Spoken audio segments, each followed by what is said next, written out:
thing we wanted to talk about is the situation's a lot different than it was in the primary. There were 7 open seats, 6 candidates. Based on those results in the spring, have you changed the way that you feel you're preparing for this job? Have you changed the way you're campaigning or the way you even think about the job right now? No, I believe that I'm approaching it the same way I did in the primary. I'm working as hard as I can, trying to leave no stone unturned, trying to attend as many events as I possibly could, trying to stay in touch with as many people in the community. We have not let up. Even during the summer, we did not take any recess. We just continued with our goal of an election in November. Okay. The people that you're meeting at these events, has the conversation changed at all? What are their concerns that they're bringing to you? I think there's a lot of restoration in the confidence in the system right now, with the fact that many people have been brought to justice as of late, and I feel the sense of the community is that everything is back on track and moving in the right direction. I've been very encouraged by people I've met when they tell me that they have confidence in my ability and think that I would be someone who would do a good job, a fair job, and help restore the confidence in this county. Okay. A couple questions from a reader who's wondering about how home rule might affect things in the county in terms of the relationship between the new Luzerne County Council next year and the judiciary. One of their questions is, if elected, would you work with the new county manager and county council to reduce the county's costs of court operations? And particularly they want to know about sharing of tip staffs and clerks with other judges to reduce costs, if you think that's possible or even desirable. Well, I think first of all, the president judge of the county would have to make the appropriate determination and decision. I'm sure there would be some input sought from the other members of the Court of Common Pleas. I would be very conscious of budget constraints.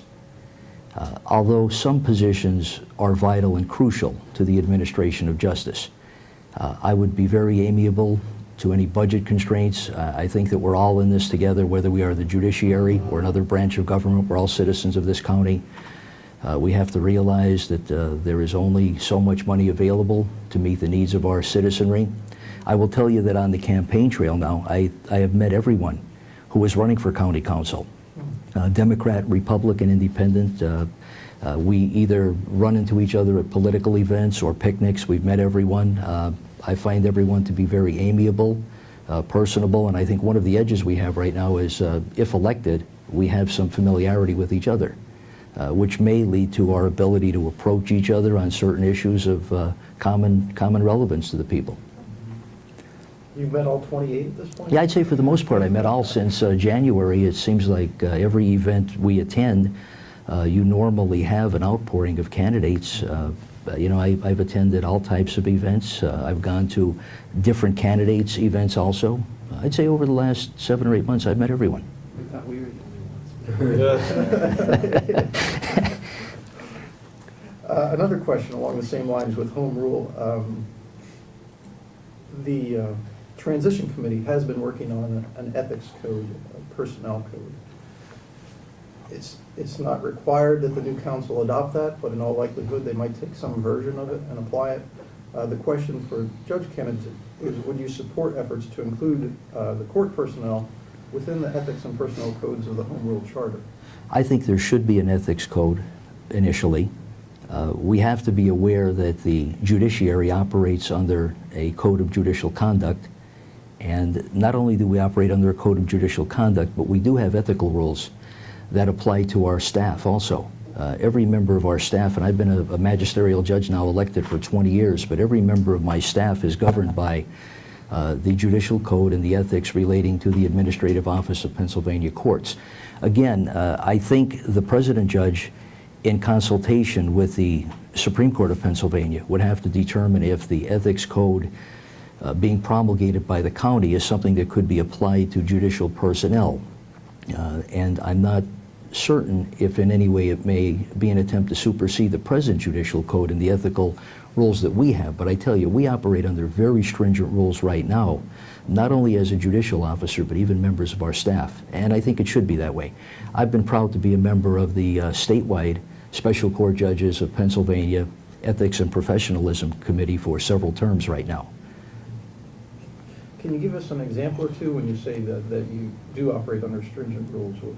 What are some of the more stringent in your opinion? Well, as to me or my staff, I mean, either. okay, let me say with my staff is not allowed to engage in any type of partisan political activity. My staff is not allowed to attend any political events.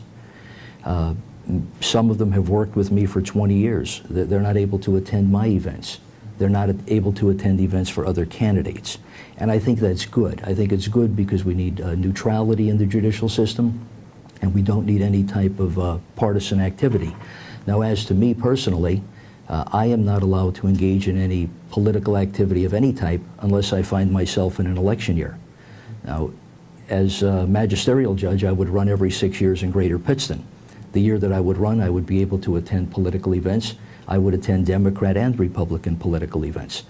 But in an off year, when we're not running, which would basically be 5 out of 6 in the magisterial term, we were not allowed to engage in any type of political activity whatsoever.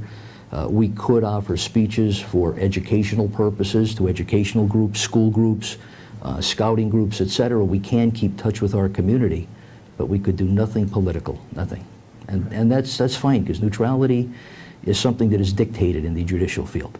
I'm just curious about that. Do you start that year in January 1? January 1, yes, we start in January 1. We're allowed to open a campaign, Treasury, at a certain point in January, approximately January the 20th. You're allowed to start attending political events in January, and then by the end of the year, you have to conclude your political activity. Now, recently, the Supreme Court of Pennsylvania revised a rule where in the magisterial system, people are allowed to start attending political events after the general election preceding their election year. So you could start maybe November the 10th rather than waiting till January the 1st. Now, of the candidates we speak with for this particular post, all of them talk to us about their experience. They mention things like fairness and impartiality. What qualities other than those do you feel that you possess that would make you particularly qualified to hold this job? I think I've had the opportunity to have experience that is unparalleled. I have been a practicing lawyer for 28 years. I have handled every type of case imaginable. Civil cases, personal injury, estates, wills, real estate, family law. I've had a wealth of experience on the civil side as a private practitioner, and I did spend 4 years in the litigation department at Rosen Jenkins in Greenwald. I spent 5 years in the District Attorney's Office of Luzerne County under former District Attorneys Morosky, Gillespie, and Podkasy. I tried every type of case imaginable, criminal homicide cases, major felonies, misdemeanor cases, suppression hearings. I had a great experience as a young lawyer in the District Attorney's Office. But that aside, there is a difference between trying a case and presiding over a case. And for 20 years, I have had the opportunity to serve as an elected magisterial judge in Greater Pittston. I have presided over more than 70,000 cases, traffic, non-traffic, civil cases, criminal preliminary hearings. When we do our cases in the magisterial system, we sit as a judge without a jury, just as a judge would sit without a jury in a bench trial at the Court of Common Pleas. I have presided over drug rings, I have presided over burglary rings, I've had criminal homicide preliminary hearings at my office. I've issued search warrants, arrest warrants, emergency PFAs. I serve as a member of the Domestic Violence Task Force Advisory Committee. And I think when you couple the legal experience with the judicial experience I've had so far, I feel that although I would learn something new every day, I could step in and handle any type of case that would be given to me. If you were to reflect on your legal career, what would you say would be your greatest accomplishment? I enjoyed working in the district attorney's office as a young man. I knew no one in the legal field. I had a work-study grant from Temple University School of Law. It paid to be from a humble background. At the time, back in 1980, Temple gave me an opportunity to earn work-study money, $5 an hour, if I could find a government or nonprofit employer. I knew no one in my family had been in the legal business. I came back home from Philadelphia the first summer, and I went down to the courthouse and knocked on D.A. Morosky's door. I was interested in the prosecution area. He took me back into his office and basically said to me, look, we'd be happy to have you work with us. We have no money in our budget to pay you, but if you have a work-study grant, we'd be happy to have you. I did 200 hours that summer, made $1,000, but the experience and the contacts were invaluable. I came back the next summer, I had the same work-study grant, and Bob Gillespie had been the district attorney at that time. Judge Morosky had become a common pleas judge. Bob gave me the same opportunity.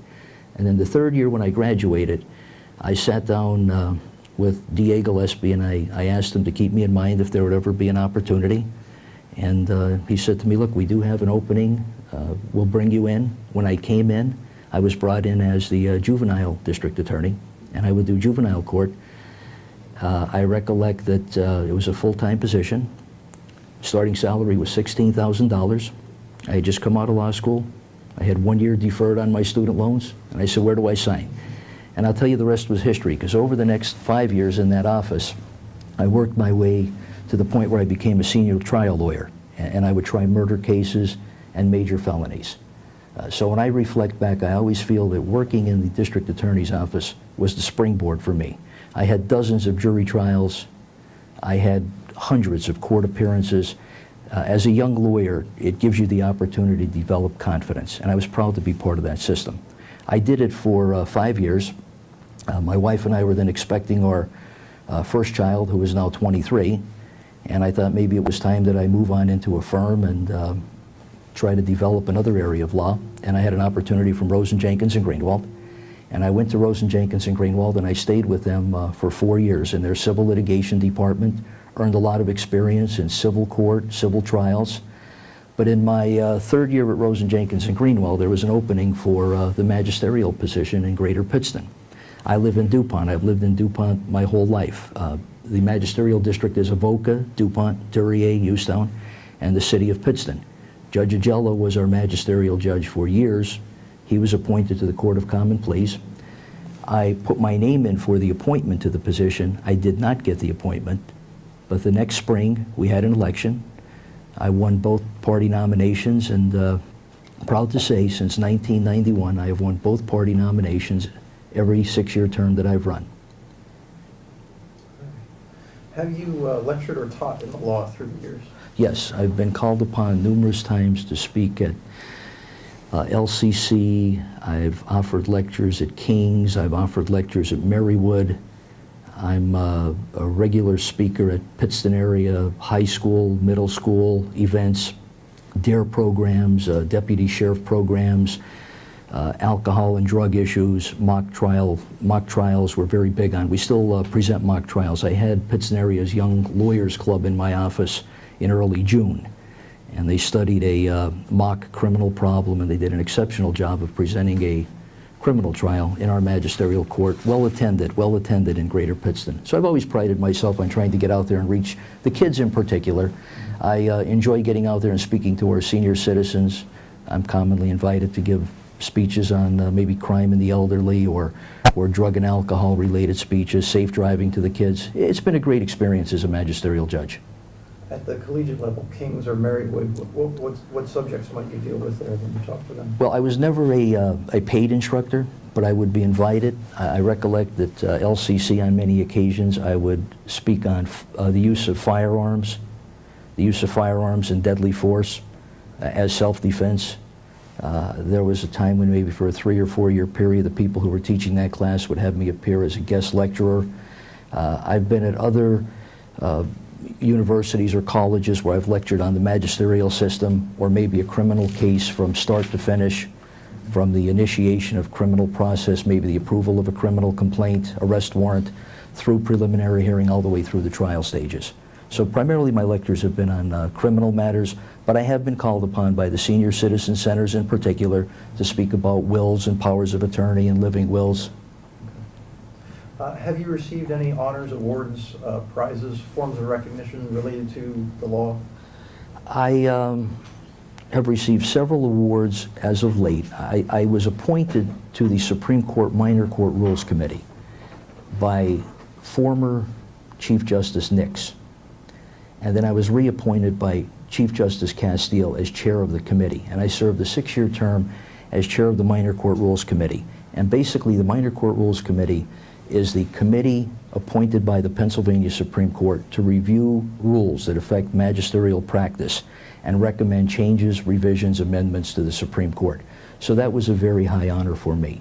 I've received other community awards over the years.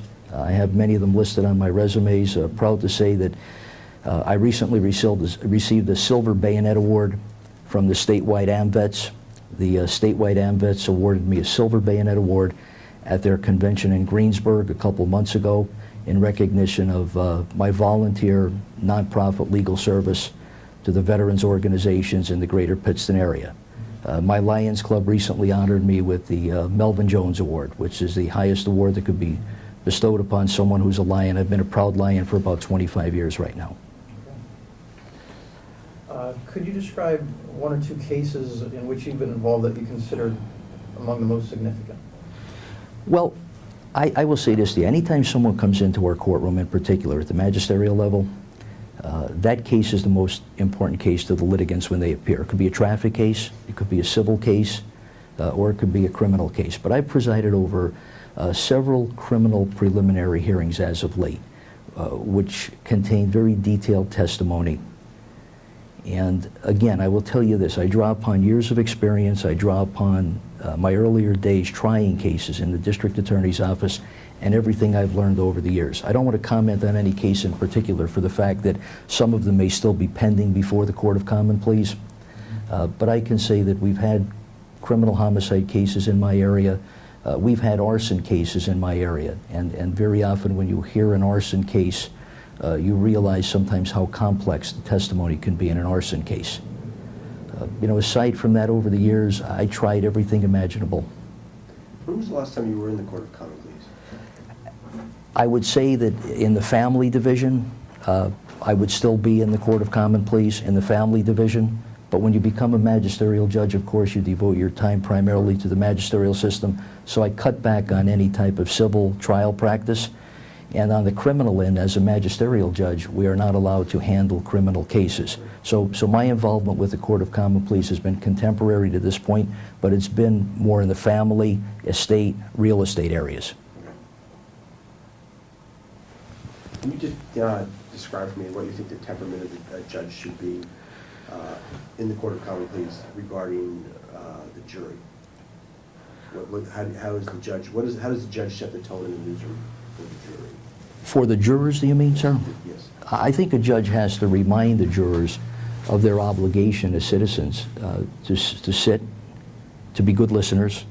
I mean, that's the key. I mean, no one can form an opinion early on in a trial. You have to be told that there are different parts to a trial. And as any business, you might have familiarity with what you do. And someone might have some peripheral familiarity with that particular area. But when they come into a courtroom for the first time, for the most part, it's a new experience for everyone. You know, very seldomly do you find someone who's been a juror 2 or 3 times before that particular event. I think it's important for a judge to try to explain to a jury how there are different segments of a trial. An opening statement, then there will be the evidence presented, and then there will be a closing statement. And the most important thing that could be said to a jury is keep an open mind. Don't form an opinion until you hear all of the testimony. I think very often we all have a tendency to maybe hear from someone, and if we find someone to be very credible, you know, we may be swayed toward that particular perspective or point of view. But then someone else may get on the stand and you realize that there could be 2 sides to every story. So just as a judge, when you sit without a jury, someone sitting on a jury should just be open-minded, very attentive, but don't draw any conclusions until you hear that final bit of evidence and you're ready to deliberate. And how, as a judge in the court, do you deal with an attorney, for example, that you feel is behaving unprofessionally? Well, there are disciplinary rules that apply to attorneys, and you know, attorneys could be referred to the appropriate disciplinary board if there is a problem. Judges also have contempt powers. We have the contempt powers in the magisterial system. I think what would normally happen is if someone is really out of line, the judge may call for a sidebar, and if the judge calls for a sidebar, the judge would have to make a determination at that point. The discussion would be outside of the presence of the jury. So the judge may ask that the jury be excused for the sidebar, or the judge may just call the 2 attorneys over to his side of the bench and the judge would make a determination of whether he wants the stenographer to be there, recording everything that is being said. And I think it's wise to caution someone. If you feel that they're out of line, you give them a caution. But if it happens a second time, you would have to take whatever action you feel is appropriate. You know, it could lead to a mistrial in some cases. It could lead to a mistrial. It could go further and lead to some disciplinary action. You can't lose control of the courtroom. You can't lose control. If you do, you have a problem.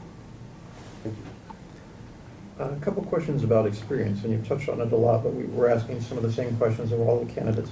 Wondering, when you're not campaigning, how much time you devote to the law? Well, I'll tell you, we're still moving 5,000 cases a year in Greater Pittston.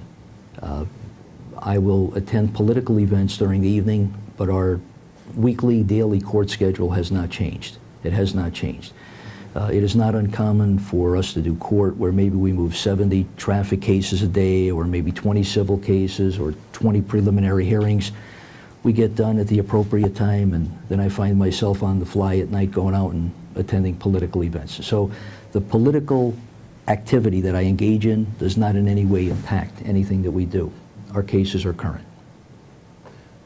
And in a non-campaign year, that time would be devoted to your civil practice? I would spend an occasional weekend or evening at my civil office. We are allowed to engage in limited legal activity if you are an attorney magistrate. You can't handle criminal cases, and you can't serve as a solicitor for a municipal entity. You can't engage in taking cases that would be civil, that would come before a magisterial court anywhere in the Commonwealth. So for the most part, you could engage in estates, wills, real estate matters, matters that you could handle on an evening basis or a weekend basis. I like to say that when I'm not campaigning, I like to go home and sit on the couch once in a while. And I can tell you, this year has been grueling, but understandably it's something that has to be done. If you want to get out there and meet people and try to earn their confidence and their vote, you have to be out there meeting them on a nightly basis. Again, some questions, and I apologize, no intent on our part to offend people, but these are questions that we're asking of all the candidates. And these probably apply to the earlier part of your career. Have you ever withdrawn from a case because you disagreed with a client? No. Have you ever been sued by a client? No. Have you ever been sued? No. Have you ever been found to have made a false statement, omission, been accused of being dishonest, unfair, or unethical? No. Has your license to practice law ever been suspended or revoked? No. New topic. Contributions. If I remember correctly, in the spring you thought your campaign might spend approximately $100,000. I don't have the numbers in front of me. Was that ballpark? We spent closer to about $150 in the spring, and about 85 or 90% of it came from 30 years of savings my wife and I had. I did take contributions from lawyers. I did take contributions from anyone in the community who was reputable, who had confidence in my ability. The contributions, for the most part, were modest. I was proud to receive whatever people wanted to give me as a show of confidence, but for the most part, I knew getting into this campaign that this would be an investment in my future. And my wife and I both knew that. And we had been working since we were married in 1984, so within reason, whatever it took within our ability, we were prepared to do. And what about the fall then? What do you expect? I expect to spend less than 50 in the fall, probably much less than 50 in the fall. And if elected, what steps do you take to maintain your independence from those campaign contributions? What do you do to make it known that these are my contributors? And well, I would disclose my campaign reports to anyone. I'll have them available on my secretary's desk. I'll leave them there for 10 years. Of course, anyone contributing to me now is easily accessible. Our campaign expense reports are public. And I will tell you this, in the legal business, and I've been a member now for almost 30 years, I believe all that lawyers want are a fair playing field for their clients. That's all they want. They want fairness for their clients. They want someone presiding over a case that they feel is competent and skilled in that area of law, and their job is to come in and be as zealous as they possibly could and represent the interest of their client. And if they do that, they did their job, and it's up to the judge to make a determination. The fact that someone may make a contribution to me would not have any bearing on any of my decisions. The law is the law. What is right, and what is wrong is wrong. Go ahead.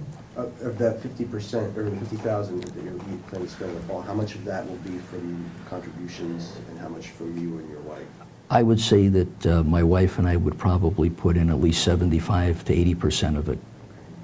So I've already made a loan, or we've already made a loan or two to my committee. Yes, yes. I mean, we hope to raise a little bit by way of fundraising, but candidly, I knew when I got into this, and I wouldn't expect it any other way. If you want to do something, you have to do it on your own. Other questions from the group? Does your wife work? My wife is a registered nurse. My wife works with Beata Nurses.